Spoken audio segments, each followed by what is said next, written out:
దేశంలో గ్యాస్ కొరత లేకపోయినా కొన్ని మీడియా సంస్థలు సోషల్ మీడియాలో పెద్ద ఎత్తున గ్యాస్ దొరకడం లేదంటూ వీడియోలు చేసి వైరల్ చేస్తూ ఉన్నారు. వారి మీద చర్యలు తప్పదు అని కేంద్ర ప్రభుత్వం హెచ్చరించింది.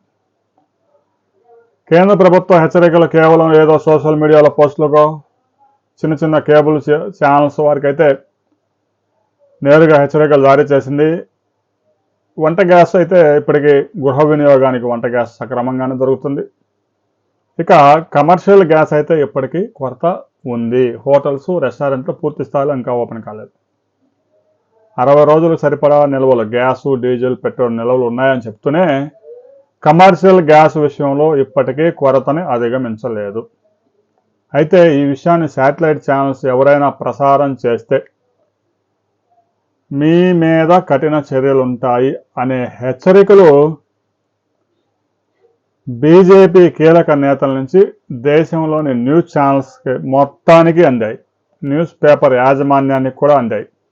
ఎవరైనా గ్యాస్ కొరత మీద వార్త రాస్తే వారి మీద చర్యలు ఉంటాయి. నిరూపించాల్సిన అవసరం ఉంది. ఎన్ని సిలిండర్లు అయితే బుక్ అవుతున్నాయో అన్ని డెలివరీ చేస్తూ ఉన్నాము. కిలోమీటర్ల కొద్ది క్యూలో నిలబడ్డారు. బుక్ చేసిన వారానికి కూడా రావటం లేదు. ఓటీపీ వస్తుంది, డెలివరీ అని వస్తుంది, గ్యాస్ సిలిండర్ రావట్లేదు. ఏజెన్సీలో చేస్తున్న తప్పుల్ని కేంద్ర ప్రభుత్వం మీద నెట్టవద్దు. ఎవరైతే డెలివరీ ఇవ్వకుండానే సిలిండర్లు డెలివరీ అని చెప్పేసి మెసేజ్లు పంపించి సిలిండర్లు అమ్ముకుంటున్నారో వారి మీద కేంద్రం సీరియస్గానే ఉంది. ఇప్పటికే దాదాపు 2300 మంది డీలర్లని సస్పెండ్ చేసింది. వారు చేస్తున్న తప్పుల్ని కేంద్ర ప్రభుత్వం మీద రుద్దవద్దు. ఎక్కడా గ్యాస్ పెట్రోల్ డీజిల్ షార్టేజ్ లేదు అని చివరికి పోలీస్ కమిషనర్లతో కూడా ప్రెస్ మీట్ పెట్టిస్తూ ఉన్నారు.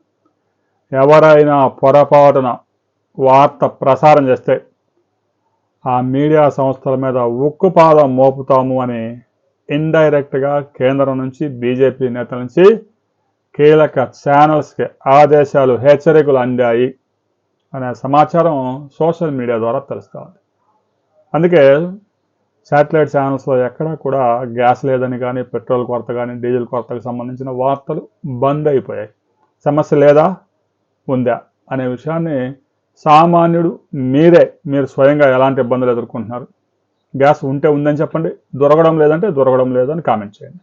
పెట్రోల్ డీజిల్ దొరుకుతుందా లేదా, ఓన్లీ స్పీడ్ పెట్రోల్లో దొరుకుతుందా అనే విషయాన్ని కూడా కామెంట్ చేయండి.